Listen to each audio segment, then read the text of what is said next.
അഗ്നിജ്വാല A deep love story ഭാഗം 85. കുഞ്ഞ ഒരു കൈയാൽ ജ്വാലയുടെ ഇടുപ്പോടെ ചുറ്റി മറുകൈ കൊണ്ട് അവളുടെ തലമുടിയിൽ തഴുകിയ അഗ്നി അല്പനേരത്തിന് ശേഷം പതിഞ്ഞ ശബ്ദത്തിൽ അവളെ വിളിച്ചു. മതി ദേവേട്ട, എനിക്ക് പറ്റണില്ലാന്ന്. അവൾ അവന്റെ കഴുത്തിലേക്ക് മുഖമമർത്തി. ആ ശബ്ദത്തിലെ വ്യത്യാസം അവന് എന്തോ ഒന്ന് മനസ്സിലാക്കി കൊടുത്തു. അവന്റെ പ്രണയം പാതി പോലും സ്വീകരിക്കും മുന്നേ തളർന്നു പോയൊരു കുഞ്ഞിപ്പെണ്ണ്. അവന്റെ അതരം വല്ലാതെ വിടർന്നു പോയി. എന്താ പറ്റാത്തെ? അവൻ ആർദ്രമായി ചോദിച്ചു. അറിയില്ല, എനിക്ക് എന്തോ പോലെ. അവള് കുറുകി. അഗ്നി ചിരിയോടെ അവളെ അള്ളിപ്പിടിച്ചു.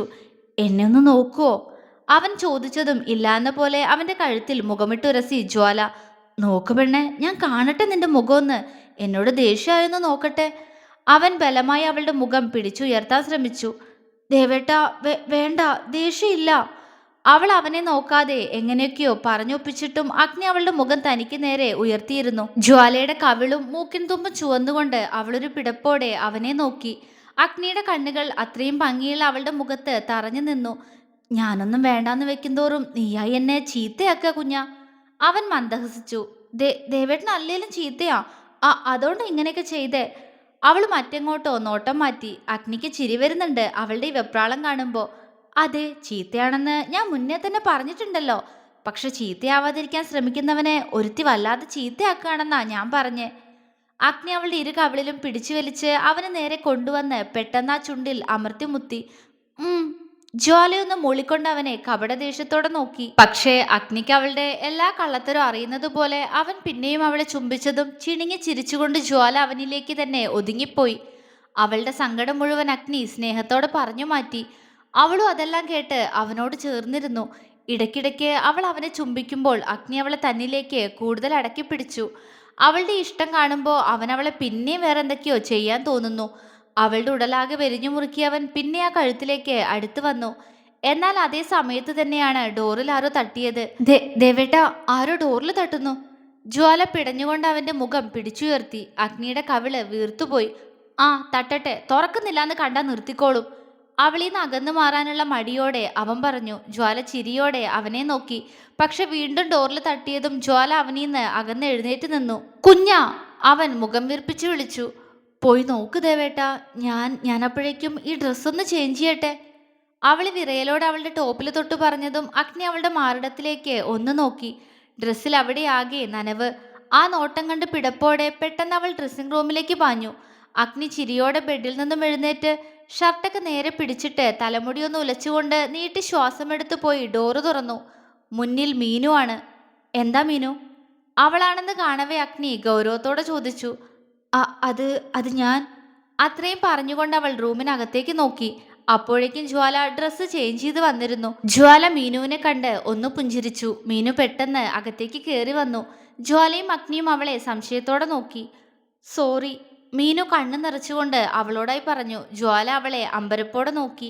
അഗ്നിയെ നോക്കിയപ്പോ അവന്റെ ചുണ്ടിൽ ഇപ്പോ ഒരു പുഞ്ചിരിയുണ്ട്. ചേച്ചി, എന്താ പറ്റിയേ? ജ്വാല ചോദിച്ചു. സോറി ഏട്ടത്തി, എന്നോട് ക്ഷമിക്ക്. അവള് വിതുമ്പിക്കൊണ്ട് പറഞ്ഞു. ജ്വാലയ്ക്ക് വിഷമം തോന്നി. സാരയില്ല, അവൾ പറഞ്ഞതും മീനു പെട്ടെന്ന് അവളെ കെട്ടിപ്പിടിച്ചു. ജ്വാലയ്ക്ക് പെട്ടെന്ന് പൊന്നൂനെയാണ് ഓർമ്മ വന്നത്. അവളുടെ കൈകളും മീനുവിനെ ചേർത്ത് പിടിച്ചു. കരയില്ലേ, എനിക്ക് ദേഷ്യമൊന്നുമില്ല. ജ്വാല പതിയെ അവളുടെ പുറത്തായി തഴുകി. മീനു അവളിന്ന് മുഖമുയർത്തി അവളെ ഒന്ന് നോക്കി. ജ്വാല പുഞ്ചിരിച്ചു. ചേച്ചി വിഷമിക്കണ്ട, എനിക്കൊരു ദേഷ്യവും. ജ്വാല പറഞ്ഞു. എന്നെ ചേച്ചിന്നൊന്നും വിളിക്കണ്ട ഏട്ടത്തി, പേര് വിളിച്ചാ മതി. മീനു പുഞ്ചിരിയോടെ പറഞ്ഞു. ജ്വാലയുടെ മുഖം വിടർന്നു. അവൾ സമ്മതത്തോടെ തലയാട്ടി. അഗ്നിയുടെ കണ്ണുകൾ ജ്വാലയിലായിരുന്നു. അവളുടെ മുഖത്തെ നിറഞ്ഞ സന്തോഷം കണ്ടപ്പോൾ അവനും മനസ്സ് നിറഞ്ഞു പുഞ്ചിരിച്ചു. മീനു ജ്വാലയുടെ കൈ പിടിച്ച് അവളുമായി ബെഡിൽ വന്നിരുന്നു. അത് കണ്ടൊരു പുഞ്ചിരിയോടെ അഗ്നിയും ജ്വാലയുടെ ഇപ്പുറത്തിരുന്നു. ജ്വാല അവനീന്ന് അല്പം കൂടി നീങ്ങിയിരുന്നു. അഗ്നി ചിരിയോടെ അവളെ നോക്കി. ഏട്ടത്തിക്ക് എന്നോട് ഒട്ടും ദേഷ്യമില്ലേ? മീനു ചോദിച്ചു. ദേഷ്യം എന്തിനാ? സങ്കടം എനിക്ക്. നീ എന്നോട് മാത്രം ദേഷ്യം കാണിച്ചപ്പോ അന്ന് എന്റെയും ദേവേട്ടന്റെ വിവാഹം നടന്ന അന്നും എന്നെ എങ്ങനെ തന്നെയല്ലേ നോക്കിയേ? അതെന്താ, എന്നെ ഇഷ്ടായില്ലേ? ഞാൻ ദേവേട്ടന് ചേരില്ല എന്ന് തോന്നിയോ? അവള് സംശയത്തോടെ മീനുവിനോട് ചോദിച്ചു. അഗ്നി അവളെ വെറുതെ നോക്കിയിരുന്നതേ ഉള്ളൂ. മീനുവിന്റെ മറുപടി അറിയാൻ കാത്തിരിക്കുകയാണ് ജ്വാല. അയ്യോ, ഇത്രയും സുന്ദരിയായ ഏട്ടത്തിയെ ഇഷ്ടായില്ലേന്നോ? ഒത്തിരി ഇഷ്ടായി, മീനു ചിരിയോടെ പറഞ്ഞു. ജ്വാലയുടെ മുഖം വിടർന്നു. പിന്നെ എന്താ പറ്റിയേ? എന്നോടെന്തേലും ദേഷ്യമുണ്ടോ? ജ്വാലയുടെ മുഖം സംശയത്താൽ ചുരുങ്ങി. ഒരു കുഞ്ഞു ദേഷ്യം തോന്നിപ്പോയി എനിക്ക്. മീനുവിന്റെ സ്വരം താഴ്ന്നു. അഗ്നി അവളെ സംശയത്തോടെ നോക്കി. എന്തിനാ മീനൂട്ടി നിനക്ക് എന്റെ കുഞ്ഞിനോട് ദേഷ്യം? ഇവൾ എന്ത് ചെയ്തു നിന്നെ? അഗ്നിയുടെ സ്വരം ഗൗരവത്തിലായി. അതിവിടെ എല്ലാവർക്കും എന്നെ വലിയ ഇഷ്ടായിരുന്നില്ലേ? അതെന്താ ആയിരുന്നില്ലേ എന്നൊരു ചോദ്യം. നിന്നെ ഇപ്പോഴും ഇവിടെ എല്ലാവർക്കും ഇഷ്ടാണല്ലോ. അഗ്നിയുടെ സ്വരം കടുത്തു. ദേവേട്ടാ, മീനു പറയട്ടെ. ജ്വാല അഗ്നിയെ നോക്കി പറഞ്ഞു. അവൻ ഗൗരവത്തോടെ മൂളി.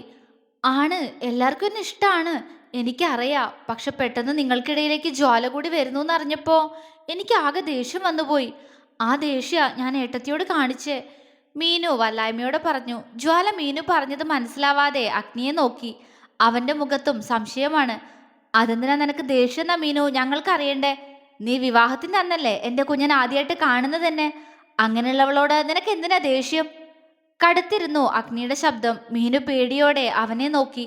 അവളുടെ കണ്ണുകൾ നിറഞ്ഞു. മീനുട്ടി, കരഞ്ഞിട്ട് ഒരു കാര്യമില്ല. എനിക്കറിയണം, നീ അന്ന് ഇവളെ ദേഷ്യത്തോടെ നോക്കി ഇവളോട് മിണ്ടിയില്ല എന്നൊക്കെ പറഞ്ഞിട്ട് എന്റെ കുഞ്ഞ് എന്തുമാത്രം വിഷമിച്ചതാന്ന് നിനക്കറിയോ?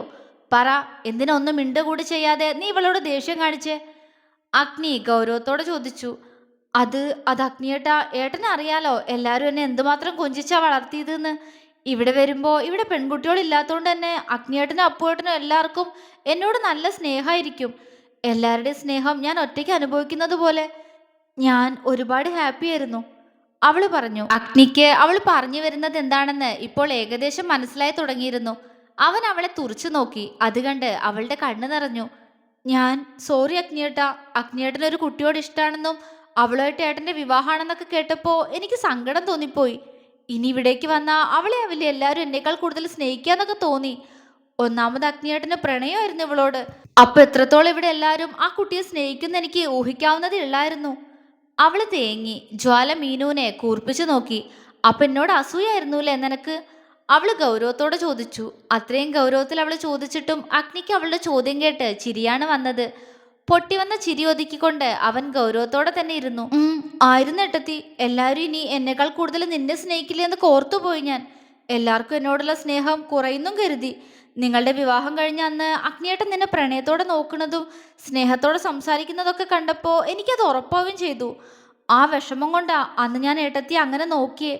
അവളുടെ തല താണു. ജ്വാല ഒന്നും മിണ്ടിയില്ല. വിവാഹം കഴിഞ്ഞ് ഇവിടേക്ക് കയറി വരുമ്പോ ആകെ ഒരു പേടിയായിരുന്നു ഉള്ളില്.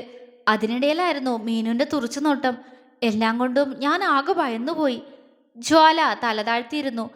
എന്നിട്ട് നിന്നെ ഞങ്ങൾ സ്നേഹിക്കുന്നില്ലേ മീനു? അഗ്നി ചോദിച്ചു.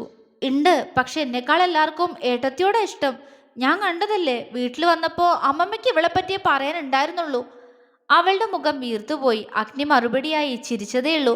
എന്താ ചിരിക്കുന്നേ? ഞാൻ പറഞ്ഞത് സത്യല്ലേ?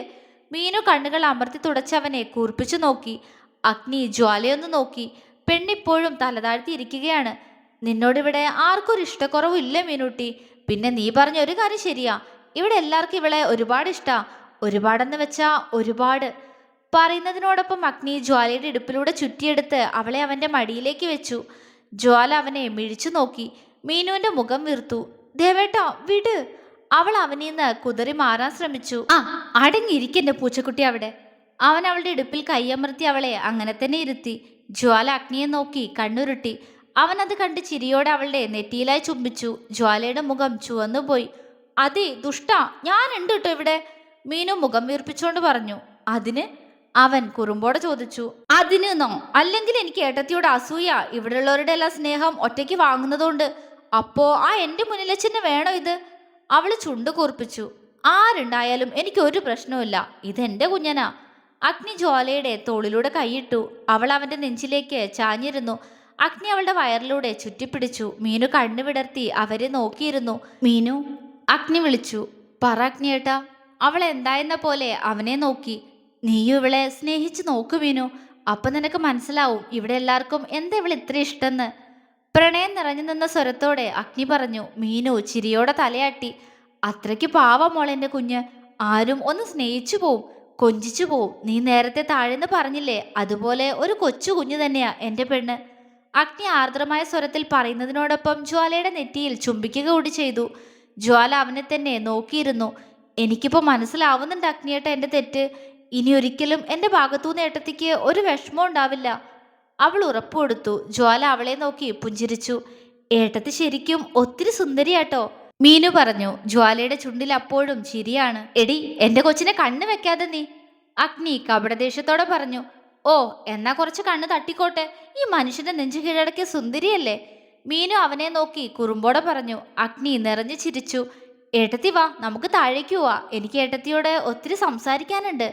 അവള് ജ്വാലയുടെ കയ്യിൽ പിടിച്ചു. അഗ്നിയുടെ മുഖം വീർത്തു. ഇല്ല, അവള് കുറച്ചു കഴിഞ്ഞിട്ട് വരും, അവൾക്ക് ഡാൻസ് ക്ലാസ്സിൽ പോവാനുണ്ട്. അഗ്നി ജ്വാലയെ പറഞ്ഞുവിടാനുള്ള മടിയോടെ മീനുവിനോട് ഗൗരവത്തോടെ പറഞ്ഞു. ഞാനിനി ഇന്ന് പോണില്ല ദേവേട്ടാ, നേരെ എത്രയായില്ലേ.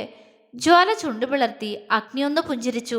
എന്നാ പോണ്ടാട്ടോ, അവൻ പറഞ്ഞു. അവൾ ചിരിയോടെ ശരിയെന്ന് തലയാട്ടി. അപ്പോ പ്രശ്നം തീർന്നില്ലേ, എന്നാ വായേട്ടത്തി. അപ്പോട്ടിന് എന്നെ ഒരുപാട് വഴക്കു പറഞ്ഞു, ഏട്ടത്തിയെ ഞാൻ കരുപ്പിച്ചു എന്ന് പറഞ്ഞിട്ട്. ആളുടെ മുന്നിൽ എനിക്ക് ഏട്ടത്തിയുടെ തോളിൽ കൈയിട്ട് നിൽക്കണം, മീനു വീറോടെ പറഞ്ഞു. ജ്വാല തലകുലുക്കി അഗ്നിയുടെ മടിയിന്ന് എഴുന്നേക്കാൻ ശ്രമിച്ചു. കുഞ്ഞാ പോവല്ലേ പ്ലീസ്, ജ്വാലയ്ക്ക് മാത്രം കേൾക്കാൻ പാകത്തിന് അഗ്നി അവളുടെ ചെവിയിൽ പതിയെ പറഞ്ഞു. ദയനീയമായ സ്വരത്തിൽ ജ്വാല അവന്റെ മുഖത്തേക്ക് സൂക്ഷിച്ചു നോക്കി. എന്തിനാ, അവളും പതിയെ ചോദിച്ചു. വെറുതെ, എനിക്ക് നിന്നോട് ഒരുപാട് സംസാരിക്കാനുണ്ട്, അവൻ പറഞ്ഞതും അവള് തലയാട്ടി. അതെ, എന്താ ഭാര്യയും ഭർത്താവും കൂടി ഒരു സംസാരം, ഏട്ടത്തി വാ. മീനു ജ്വാലയുടെ കയ്യിൽ പിടിച്ചു. മീനു, എന്നെ പേര് വിളിച്ചോ, എനിക്ക് അതാ ഇഷ്ടം, ഞാൻ നിന്നേക്കാൾ ചെറുതല്ലേ, അപ്പൊ ഏട്ടത്തിന്നൊക്കെ കേൾക്കുമ്പോ ഞാൻ വലിയ പെണ്ണായ പോലെ തോന്നുന്നു എനിക്ക്, ജ്വാല നിഷ്കളങ്കമായി പറഞ്ഞു. അഗ്നി ചിരിയോടെ അവളുടെ തലയിലായി തലോടി. അതേതായാലും നന്നായി ഏട്ടത്തി, എനിക്ക് നിന്നെ അങ്ങനെ വിളിക്കാൻ എന്തോ പോലെയാ, പക്ഷെ സ്ഥാനം നോക്കണ്ടേ, അപ്പൊ ഞാൻ എങ്ങനെ നിന്നെ പേര് വിളിക്കാ, മീനു വല്ലായ്മയോട് ചോദിച്ചു. ജ്വാല അവൾ എന്താണ് ആലോചിക്കുന്നതെന്ന് സംശയത്തോടെ നോക്കുന്നുണ്ട്. പെട്ടെന്ന് മീനു അവളെ നോക്കി ചിരിച്ചു. എങ്കി ഞാൻ നിന്നെ അപ്പുവേട്ടൻ വിളിക്കുന്ന പോലെ എടിയേട്ടത്തിന്ന് വിളിക്കട്ടെ, അപ്പുവേട്ടന് നിന്നേക്കാൾ മൂത്തതല്ലേ, എന്നിട്ടും നിന്നെ ഏട്ടത്തിന്നാണല്ലോ വിളിക്കുന്നേ, മീനു പറഞ്ഞു. അതിനെ വെറുതെ വിളിക്കണത് ആരവേട്ടൻ, ഇടയ്ക്ക് പേര് വിളിക്കും, പക്ഷെ ഏട്ടത്തി പെണ്ണെന്ന് വിളിക്കണ്ട കേട്ടോ, അതെന്റെ ആരവേട്ടൻ മാത്രം വിളിച്ചാ മതി, ജ്വാല കുറുമ്പോടെ പറഞ്ഞു. മീനുവിന്റെ ചുണ്ടു കൂർത്തു. എന്നാ ഞാൻ ജ്വാലാന്നും ജ്വാലേട്ടത്തിന്നും വിളിക്കും, ഇനി ഒന്നും പറയണ്ട, ഞാൻ മാറ്റൂല, അവൾ ഉറപ്പിച്ചു പറഞ്ഞു. ജ്വാലയ്ക്ക് ചിരി വന്നു പോയി. എന്താച്ച വിളിച്ചോ, അവളും ചിരിച്ചു. എന്നാ വാ, നമുക്ക് താഴേക്ക് പോവാ, മീനു പറഞ്ഞതും ജ്വാല അഗ്നിയൊന്ന് നോക്കി. ആ മുഖം ആകെ വീർത്തിട്ടുണ്ട്. അത് ഞാൻ വരാം മീനു, നീ പൊക്കോ, വല്ലാത്ത ക്ഷീണം, കോളേജിൽ പോയി വന്നതല്ലേ, അതുകൊണ്ടാ, ഞാനൊന്ന് റെസ്റ്റ് എടുത്തിട്ട് വന്നാ മതിയോ, ജ്വാല അഗ്നിയെ പാളി നോക്കിക്കൊണ്ട് ചോദിച്ചു. അവന്റെ ചുണ്ടിൽ കള്ളച്ചിരി വിരിഞ്ഞു. ആണോ ജ്വാലേട്ടത്തി, എന്നാ നീ റെസ്റ്റ് എടുത്തോടി ഏട്ടത്തി, ഞാൻ താഴെ ഉണ്ടാവൂട്ടോ, അവള് പറഞ്ഞതും ജ്വാല തലയാട്ടി. മീനു പുറത്തേക്ക് നടന്നു. മീനുട്ടി, ആ ഡോർ അടച്ചേക്കിട്ടോ, കുഞ്ഞൻ ഉറങ്ങിക്കോട്ടെ, അഗ്നി മീനുവിനോട് വിളിച്ചു പറഞ്ഞു. അവൾ അവനെ കുസൃതിയോടെ നോക്കി. ആയിക്കോട്ടെ, കുഞ്ഞൻ ഉറങ്ങിക്കോട്ടെ, അതിനെന്തിനാ അഗ്നിയേട്ടൻ കൂട്ട്, ഏട്ടനിങ്ങോട്ട് വാ, അവള് കള്ളച്ചിരിയോടെ അവനോട് പറഞ്ഞു. ജ്വാല വാപ്പൊത്തി ചിരിച്ചു. പോവണ്ണ അവിടുന്ന്, ഇവളൊറ്റയ്ക്ക് കിടക്കില്ല, ഞാൻ ഉറക്കിയിട്ട് വരാം, അഗ്നിയിലും അതേ കുറുമ്പ്. നടക്കട്ടെ നടക്കട്ടെ, അവളൊരാക്കലോടെ പറഞ്ഞുകൊണ്ട് ഡോറടച്ച് താഴേക്ക് പോയി. ജ്വാലയുടെ ചുണ്ടിൽ അതുവരെ ഉണ്ടായിരുന്ന പുഞ്ചിരി മാഞ്ഞു. ഉള്ളിൽ വീണ്ടും വെപ്രാളം നിറഞ്ഞു. അതേ വെപ്രാളത്തോടെ അവൾ അഗ്നിയുടെ മുഖത്തേക്ക് നോക്കി. ആ പൂച്ച കണ്ണുകൾ അവളുടെ മുഖം ആകെ അലഞ്ഞു നടക്കുന്നു. ജ്വാല ഉമിനീർ വിഴുങ്ങി അവനെ നോക്കി. അഗ്നി അവളുടെ പിടയ്ക്കുന്ന കണ്ണുകളിലേക്ക് തന്നെ ഉറ്റുനോക്കി. പതിയെ ചുണ്ടിൽ ഒരു പുഞ്ചിരി വിരിഞ്ഞു. തുടരും.